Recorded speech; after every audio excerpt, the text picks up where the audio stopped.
It is 7:30 p.m.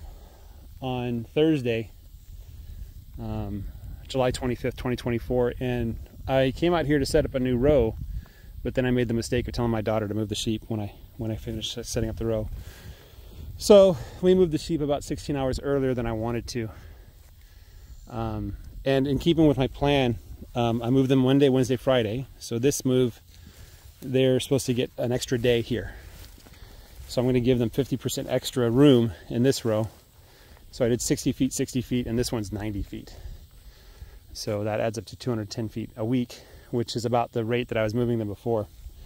Not that I'm short on forage or anything like that, but I just want to get a nice even graze. So that when I come through with the cows later on, I won't have to think too hard about moving them, faster or slower or anything else like that. So anyway, right now it's about 80 degrees or so, more or less. It's not really that hot. It's quite a bit humid though.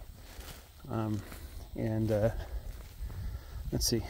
I was making a video, then it shut off on its own. I don't know why it does that, but it does. And what was I talking about now? I can't remember. Oh, hoof problems. Yeah, some of the sheep do have hoof problems. And I'm fairly convinced that some of the hoof problems are due to overgrown hooves, and some of the problems are due to hoof rot or hoof scald.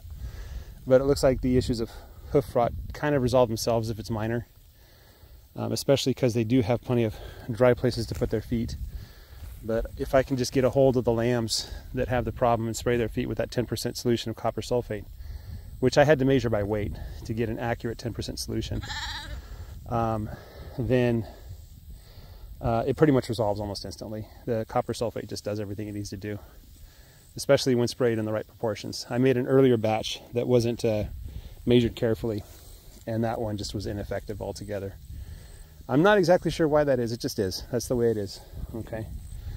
And let's see what else to talk about. There's really not much else for me to talk about. It's just we've had a nice cool week this week. It's going to get warm over the next couple of weeks. It looks like midway through August we're going to get in the upper 90s, even 98, 99 degrees. I don't see a lot of rain in the forecast coming up.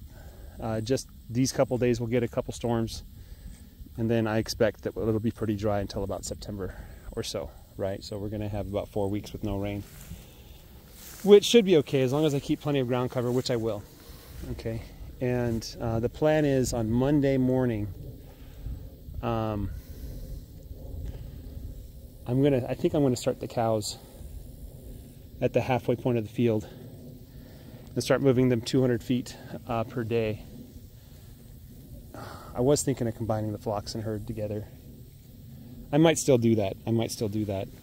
But one of the problems is I have that bull there, and then the other bull needs to come off in September. But the rams need to come off in August, early August.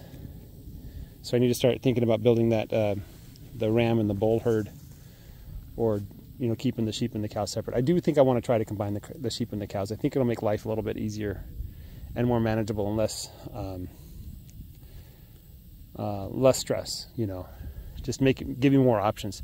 The reason why is the bulls and the rams will basically graze nothing. I'm just moving them onto clean pasture from time to time. I'll just probably move them twice a week, more or less. And then the sheep and the cows, I can probably start experimenting with, twice daily moves with the sheep, see if they'll go along with the cows. The one caveat, the one reason why I wouldn't want cows to be around sheep is when the sheep are lambing. But if my math is correct, I should be able to predict when the lambs are going to drop and take the ewes off of the cows a couple days before that, and keep them separate in their own little herd until they give birth to all the little lammies, and then give the little lammies a chance to get to know their mommies, and then I can bring them back together again after a month or so, or a couple of weeks or something. So just keep them in a separate herd. Maybe even move the breeding ewes to be with the rams and the bulls. That shouldn't be an issue. It's not like the rams can breed pregnant sheep, right? So anyway, that's where I'm at. I'm still really happy with the eastern part of this field. It's very thick. The grass is up to my shoulders in some places. And over here, the grass is amazing. It's better than it was last year.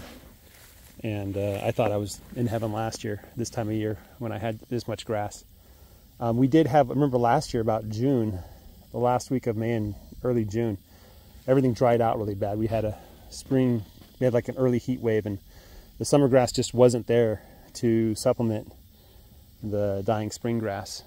And that was kind of painful because we had a couple weeks there where I didn't really have very good forage for anything. But this year, the summer grass came in. We had like a warmer spring, not a hot spring, but a warmer spring. And so the summer grass started early.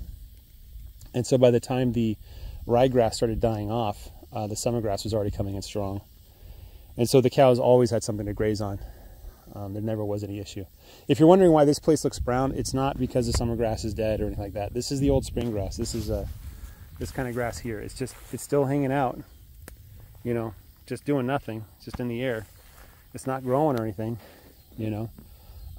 But I imagine if I do some higher density grazing and move the cows through here, that they're going to take care of all that stuff and just kind of either trample it into the ground or munch on it or do something to it, you know. This is an old hay bale that I laid on its side. I tried unrolling the hay. Then I discovered that I was damaging my side-by-side. That little lamb. He was so small when he was born.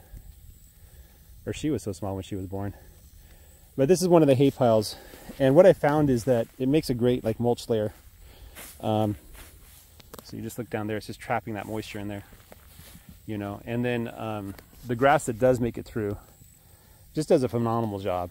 And I can't like make bets that I'm going to get fantastic grass the year that I leave the hay out like this. Certainly not this thick, but I can certainly hope that next year it'll be fantastic grass or something like that. So that's what I'm looking forward to. These sheep just love that grass. They're going to town on it. All right, guys, that's all I have for you today. Have a great day. Take care. Bye-bye.